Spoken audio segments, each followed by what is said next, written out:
So there are two main things that Reform UK have kind of pinned their economic policy prospectus on. If you put aside migration, which is their main issue, there are two big things that they talk about non-stop, which is that taxes are too high. They want taxes to be lower, and they promised loads of tax cuts at the last election in their contract for the people, because they said that manifestos were too synonymous with lies. They called it a contract with the people because they were showing that they weren't liars, and these were honest policy proposals for tax cuts to be able to make the economy better for working people. Because that's the other thing, is that they continually say, like Zia Yusuf says that on Question Time, so does Richard Tice, that Reform UK are the party for people who set their alarm clocks in the morning. That's been the narrative that they've gone with in terms of trying to sell their economic policy prospectus to the people, i.e. we are going to have this big increase in the tax-free allowance because people who earn less than that are the kind of people who set their alarm clocks every morning, and so we want to do a tax cut that helps working people keep more of their income. Now, in reality, what that means is people who, beneficiaries of the state, pay less tax but get even bigger reduction in services than they would otherwise have gotten if they just bought it themselves, meaning they actually get a worse deal, and they will stealthily cut taxes even more for big business and the super rich, and then cut taxes a little bit for smaller earners proportionally. Because if you look at the distributional effects of reforms, proposed tax reforms at the last election, they would have overwhelmingly benefited the rich and the high earning rather than the low earning. So to hear these two things happen today is very funny to me, because it essentially blows all that stuff out of the water. So what he's saying here, first of all, is that his contract with the people wasn't actually a contract at all. It was a manifesto because it was full of lies, because the tax pledges weren't actually pledges, they were just aspirations, and they never had any intent of putting them into power. They were just there to bribe people for voters, and they had no intention of actually fulfilling them, because they were basically unachievable, and everyone kind of agreed that they were unachievable and silly. And of course, that they were directed towards people who make money from owning, like corporations. Like the corporate tax was cut more for big business than for small business.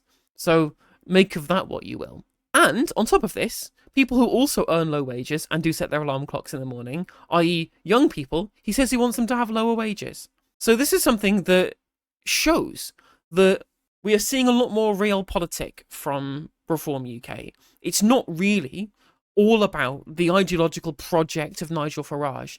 He is trying to use policy to try and get people that he thinks are in demographics that he can reach to vote for him. And as we've discussed many times on the channel, if you look back at my beef with Zia Yusuf, my very short beef, I was pointing out that working age people, i.e. people in the under 50s, are more likely to vote for the Green Party than the Labour Party. And whilst we're on that subject, there is another YouGov poll that shows that this is the case with the Green Party in first among the 18 to 49s. But I digress. So the people who actually go out and work for a living are more likely to support left-wing parties, i.e. parties that support them from getting more of their wages from their employer rather than paying less tax to the state, because whatever the state taxes from you is significantly less than the surplus value that is extracted from you by your employer. And they realised that they were not going to win the votes of young people, so they've abandoned this by telling young people you should get paid less. Their minimum wage should go down. Now, first of all, I've mentioned before on stream, I think that we should have collective bargaining and sectoral bargaining setting wage floors, and not the state, as that allows workers to be in control rather than the state.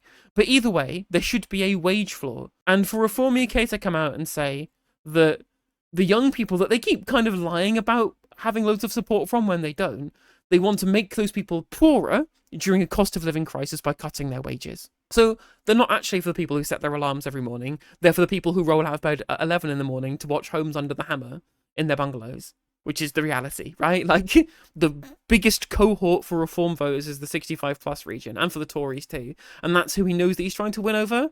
Anyway, this is a lot of the stuff that's gone on from the economic reset that Reform UK have been talking about, trying to make themselves, unironically, seem like a more credible party for government, because the kind of numbers that they were pointing out in their initial contract with the people were completely unreasonable and unworkable. It wasn't serious at all. And again, one of the things I really wanted to impress upon people who are considering voting reform, who, if you look at More in Common's polling around issues, share the same skepticism with big business that I share and other Green Party members like myself share. That's the one thing that you see that kind of links together the economic ideologies of Reform and Green Party voters with scepticism of big business. And I'm trying to desperately point out to these kind of people that Reform UK are there for the interest of big business. Not only did their manifesto at the election promise bigger tax cuts for big businesses and small businesses, and for the rich rather than working people, he's also out here justifying his policy of making younger people exploited by their employers because he wants it to benefit the employers. Says it's a burden on businesses, it's stifling growth, and wants to either lift the cap at which national insurance is due so that employers pay national insurance on less of their employees, or lower the minimum wage for younger workers. He literally wants wages to go down for younger workers so the businesses can make more money, so that they can extract more surplus value from their employees. So if you're somebody who's out there who thinks that big business is bad, like I do, why the hell are you voting for reform when it's in black and white right here, where he's literally saying that working people should be paid less so that their employers can make more? It's on the side of big business, not on the side of working people, especially not working young people. Reform UK's head of policy and friend of the show, Zia Yusuf, was on Newsnight last night talking about their policy U-turns on taxation. Let's see what they have to say. When the Institute for Fiscal Studies said of your contract last year, your manifesto at the general election, your sums didn't add up, they were right, weren't they? And today you've proved it. Well, Reform sadly did not win the last general election. Well, no, you didn't. And again, you literally said that it was a contract with the people that was there because you didn't want to break your promises. And then now are admitting that it was a load of old tosh, that it was complete nonsense, because it was total nonsense. And this is the guy that came at me on Twitter for not understanding maths. I shit you not. And Labour did. And what we have seen since then, sadly, we have a drunken sailor at the tiller of this great country, the ship of the United Kingdom. You were drunken sailors, if I may. You were drunken sailors. 150 billion a year in spending cuts you promised, 50 billion increase in public spending a year, and 90 billion in tax cuts a year, which you've now ditched, which were fantasy economics, if you're being honest with voters. So the first thing to say about the contract with the people, the manifesto for the last election, Yep. What was not going to happen, had we won the last general election, was that all of those things would have been implemented immediately. And what we're saying today is, sadly, the Labour government is going to borrow £40 billion more than they originally committed to. According to Capital Economics, Rachel Reeves is going to raise taxes at the fastest rate of any chancellor in 55 years. I know, and really, so in the limited time that we have, I really want to concentrate. The public finances have been wrecked by the Tories and Labour. It is also worth pointing out that raising taxes high in 55 years is, yeah, that would be the case, but that's because we've been addicted to low taxes for half a century. Even under Blair, they just kept doing PFIs instead of actually increasing the overall tax burden, which they should have done. They should have done that, rather than PFIs. And Reform are going to restore them. OK, so you say. You said today you want to cut public spending first, were you to win the next election, with the aim eventually of being able to afford tax cuts for people. Last year, your contract was to cut public spending by £150 billion per year. Per year. Are you sticking to that figure? We're going to materially reduce public spending. We're going to reduce the size of the state. Well, that's the work. Look, I'm the head of policy. Sure. And we've already got brilliant people working on this. So what's the we've figure? already announced tens of billions of pounds, Victoria. What's the total figure per year? It's going to be tens of billions of pounds. And so is that is the work that we're currently doing. $100 billion? But Victoria, we are in a position where the national deficit is 4% of GDP. National debt is closing in on £3 trillion. Literally, this interview's been going for like minutes now. All he's done is talk about Rachel Reeves and then say, well, there's going to be tens of billions. So not hundreds of billions of them? Well, that's a bit of a U-turn already. So they said £150 billion over 5 years. So like almost £1 trillion of cuts over the course of a parliament. And then he's U-turned and now apparently it's tens of billions of pounds. And he's gone back to talking about Rachel Reeves again. It's almost like Reform UK are completely empty when it comes to policy, and they are entirely reactionary. Single issue party on migration, you should take whichever position they think will play best with the public, right? and the cost of servicing, the interest payments on the debt, Victoria, are going to be £4,000 per household in the UK. I'm not asking why. By the end of this Parliament. I'm not asking why you want to cut public spending. So I'm that's asking why, by that's how why much. Nigel Farage is taking, I believe Nigel will be the next Prime Minister of the United Kingdom. And if that happens, if that's the verdict that the British electorate decides to deliver, he is going to be the person who is sober about this, who is serious By about how much, this. Mr. Yusuf? You're head of policy. Nigel Farage believes there's going to be an election the year after next.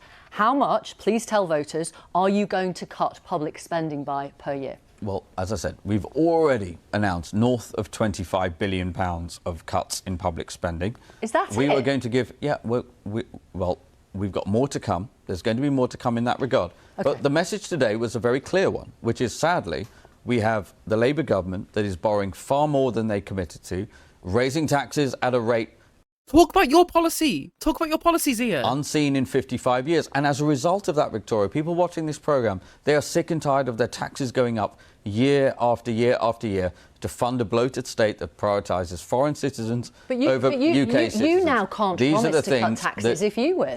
Look, as we saw from Liz Truss, it's very easy to promise. If Reform truly was a populist party that would... Yeah, you literally went and did a Liz Truss and have promised at the last election that you've now admitted was a load of shit. You literally went into the last election with a fantasy budget that meant nothing, that promised tax cuts on everything and also spending increases on everything. Like, you promised to be able to send everybody private within like 12 weeks or some shit for the NHS. It was nonsense. It was total nonsense. It might as well have been printed in fucking potato prints for all that it was worth. And you have the gall to get mad at other people's economic policies, let alone Liz Truss's economic policies, which were endorsed by Nigel Farage, who said it was finally a proper Conservative budget. You can't play the idea of being fiscally competent whilst endorsing previous lack of fiscal competence that you're now deriding. Promise everything to everybody, we would have gone for a headline-grabbing set of tax cuts. Well, what we're saying is we cannot cut taxes credibly until we have the public finances under control.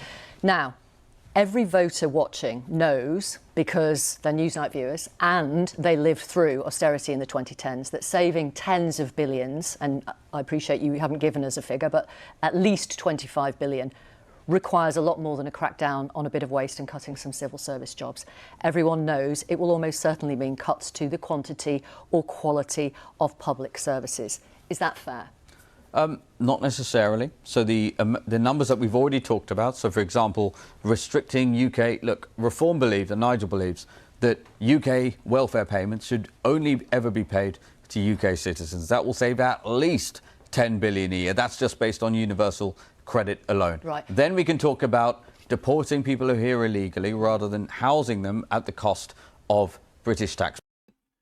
The previous deportation agreement with Rwanda cost a lot of money and did very little. I don't think you're going to save as much money as you think in that respect. Because that is 4 billion a year of savings. Are you actually suggesting that there won't be any pain with this kind of austerity when it comes to public services? We are talking about reducing the size of the state in order that we can allow people to keep more of the money that they earn. We are going to champion the people who set their alarm clocks in the evening before they go to bed and rise. See what I said? It's becoming like the toolmaker line. He says it every fucking time about setting their alarm clocks in the morning. What about the young people who send their alarm clocks in the morning who you think should have a reduced minimum wage? Actually asking you is a different thing.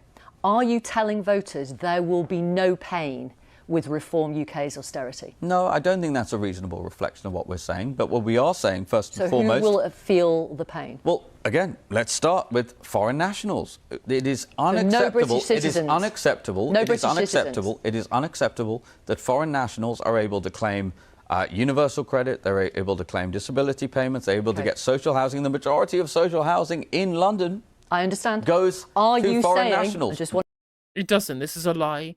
This is a total lie that was debunked when Mehdi Hassan debated Matthew Goodwin, who gave him real figures, and Matthew Goodwin just said he didn't recognise them. But it's just totally wrong. Like, Reform UK is just spreading lies about these things. That's why they have the Centre for Migration Control, which is led by somebody who's just a Reform UK hack making up statistics. This is unknown in any other country in the world. I understand. Are you saying no British citizens will feel any pain from Reform UK's austerity? Well, our message to the British people, Victoria, is this: we are closing in on £3 trillion of national debt. Please, could you answer my question? Well, are you saying no British people will feel Victoria, pain from we are on the Reform's side of the austerity? people who set their alarm clocks before they go to bed What and does rise that early in the mean? morning. What does that even people mean? Who work, Victoria, and people who I think quite rightly look at the size of the state. I'm glad Victoria Derbyshire is getting as mad at this line as I am. And look at how their taxpayer money is spent, where they don't feel safe, where the NHS... But the NHS and the lack of safety that you feel is because of reductions in spending. If you want increased NHS capacity, if you want increased policing, you will need to spend more money on it, which means you can't cut the fucking taxes. I swear down, like, one of the biggest selling points that made Corbyn do really well in 2017 was that one of the big critiques of the lack of state capacity was cuts to the police, right? Whereas in the United States, there was this big defund the police thing. And whilst I certainly agree you should fund social services rather than you put ever more extra bloat into the already bloated police force like they do in the United States. In the UK, we don't have that same kind of bloat in the police force, and having extra funding in terms of ensuring that at the very least they have the capacity, even if you're not hiring more officers, you need to have the capacity to do better things and work more efficiently by having that level of capital investment. That was one of the really big selling points, was that tens of thousands of police officers had been taken off the street by the Conservative government during the austerity years, and Corbyn was planning to bring them back, was promising to bring them back through, state investment, right? He's out here going, well, don't you feel unsafe? Don't you feel like the NHS doesn't work? Yeah, because of cuts, because of austerity. Austerity was the reason why the NHS doesn't work. This is not there when they need it. It sounds like you're saying if you're British and you set your alarm clock, you will not be affected by Reform UK's cuts. Yeah, that's a reasonable reflection. Really? Yeah. Okay, fine. I'm glad we've finally got there. We've got that on record. Now, your party made big promises in local elections to cut waste in local councils, which you won control of back in May. The Reform League... Like the narrative around more staff on trains after the stabbing the other day. Somehow forgetting the push to have driver-only trains and gutting staff throughout the system. Exactly, they wanted to do the same kind of austerity by cutting jobs. Out of ticket offices and out of train guards. The guy comes to the rescue. It's a train guard who come to the rescue on the LNER train the other day, That was one of the key pitches from the RMT in their industrial action opposing those cuts to ticket officers and cuts to train guards, is it would make passengers less safe. And that's the reality, is that there is no, first of all, social contract that creates a sense of communities where people feel more scared. Even though crime has gone down, crime broadly has gone down, violent crime has gone down, over the last 30 years or so, people do feel less safe because community as a concept has been kind of destroyed by 46 years of neoliberalism. There is no such thing as society anymore. Like, the curtain twitching is a symptom of the kind of rugged individualism of neoliberal capitalism. And that's where a lot of this comes from, is because of a lack of public realm that creates a safety net, that creates a level of safety, that creates the social fabric that creates that feeling of safety. And basic things like cuts to the police, cuts to the NHS, cuts to social services, cuts to officials there to be able to maintain levels of societal cohesion in places such as trains. Big congregating space, having train guards is important to keep people safe. All those cuts will make people feel less safe. It will cut into the social fabric. And that's what he wants more of. That's what his austerity will leave us with. Hey there, if you enjoyed the video, make sure that you like and leave a comment. That helps the video out in the algorithm. If you subscribe and ring the bell, it'll let you know when I go live. I stream every day on YouTube and Twitch. You can also follow all of my socials down in the description. And if you want to support me in a more financial manner, there's a join button for membership. It's just 99p to be a member on YouTube, as well as a Patreon, and there's some merch there as well. And hopefully I'll catch you on the next video. Take care.